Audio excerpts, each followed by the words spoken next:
राहुल गांधी भले ही कुमारी शैलजा और भूपेंद्र हुड्डा को एक साथ मंच पर ले आए हों, लेकिन दोनों ने मुख्यमंत्री बनने की चाह अभी छोड़ी नहीं है और अंदर ही अंदर एक दूसरे को लेकर नाराजगी देखी जा सकती है। यही वजह है कि कुमारी शैलजा मंच पर भाषण तो दे रही हैं, लेकिन कम शब्दों में अपनी बात कहकर भाषण खत्म कर दे रही हैं। देखा जाए तो कुमारी शैलजा का मन प्रचार प्रसार से उतर गया, इसीलिए चुनाव में उनका वो अवतार नहीं दिख रहा जिस तरह से वो मंच पर आने के बाद गरज पड़ती थी।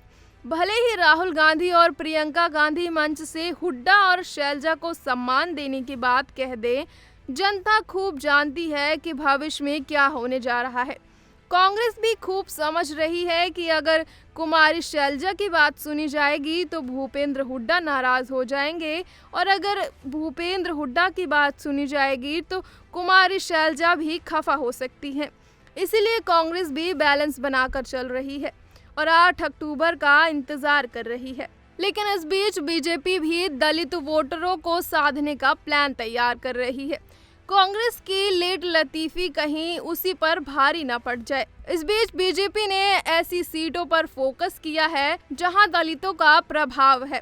बीजेपी ने फिलहाल प्लान 17 तैयार किया है, जिसके जरिए वो पूरा गेम ही पलटने की उम्मीद में है। ये प्लान अनुसूचित जाति के आरक्षण वाली 17 सीटों को लेकर तैयार किया गया है।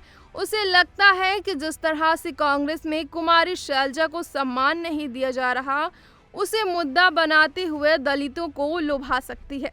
यदि वो 17 सीटों पर अच्छा प्रदर्शन कर सकती है तो फिर 90 सीटों वाले हरियाणा में गेम पलटने की उम्मीद जग सकती है। इन इलाकों में भाजपा बड़ी रैली करने की बजाय माइक्रो मैनेजमेंट कर रही है। भाजपा इन विधानसभा क्षेत्रों में ये बताने की कोशिश कर रही है कि कैसे कांग्रेस के राज में हरियाणा में दलितों के खिलाफ अत्याचार हुए। वहीं भाजपा के शासनकाल में कैसे हरियाणा से लेकर केंद्र सरकार तक ने दलित हितैषी कदम उठाए। पार्टी सूत्रों का कहना है इससे कुछ अतिरिक्त वोट मिलने की उम्मीद है। कांग्रेस नेता भूपेंद्र सिंह हुड्डा फिलहाल जाट वोटरों के ध्रुवीकरण की वजह माने जा रहे हैं।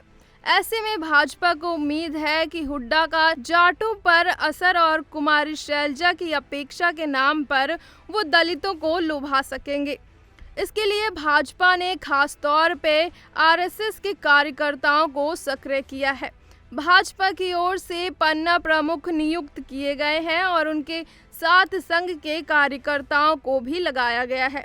इन लोगों को उम्मीद दी गई है कि वो घर घर जाकर लोगों को जोड़ें। खास तौर पर स्थानीय स्तर पर दलित नेताओं को आमंत्रित किया जा रहा है और कार्यक्रम किए जा रहे हैं। भाजपा ने नरवाना विधानसभा से दलित लीडर कृष्णा वेदी को उतारा है। वो खुद को अपने प्रचार प्रसार में कांग्रेस राज की याद दिलाते हुए बता रहे हैं कि कैसे कांग्रेस के दौर में दलितों पर अत्याचार हुए थे। कांग्रेस ने लोकसभा में अंबाला और सिरसा की रिजर्व सीटों पर जीत हासिल की थी। इसे एक संकेत माना गया था कि जाट और दलित वोट कांग्रेस के पक्ष में लामबंद हैं। अब उसे ही तोड़ने की कोशिश में भाजपा जुटी है और इसके लिए अनुसूचित जाति के आरक्षित सीटों पर जोर दिया जा रहा है।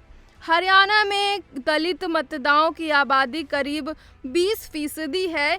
कई सीटों पर वोट बैंक नतीजे बदलने का दम रखता है। बता दें कि चंद्रशेखर रावण की आजाद समाज पार्टी भी हरियाणा में चुनाव लड़ रही है। इसीलिए दलित वोटर बैंक का एक हिस्सा बट सकता है और यदि भाजपा को भी इसमें सेंध लगाने का मौका मिला तो कुछ बदलाव हो सकता है। इसीलिए प्रधानमंत्री मोदी और अमित शाह अपनी रैलियों में दलितों को लेकर कांग्रेस पर निशाना साध रहे हैं। इतना ही नहीं, केंद्र मंत्री व पूर्व मुख्यमंत्री मनोहर लाल खट्टर ने शुरुआत में ही कुमारी शैलजा को लेकर दलित वोटरों को साध लिया था और कुमारी शैलजा को बीजेपी में आने का खुला ऑफर भी दिया था, जिसके बाद दलितों में कहीं न कहीं ये मैसेज जाने लगे कि कांग्रेस दलितों को आगे नहीं बढ़ाना चाहती, जिसके बाद कुमारी शैलजा को भी कांग्रेस के पक्ष में अपनी वफादारी बतानी पड़ी थी। खैर, कौन जीतेगा, किसके दावे सटीक बैठेंगे, किसकी रणनीति विफल होगी, इसका फैसला 8 अक्टूबर को हो जाएगा।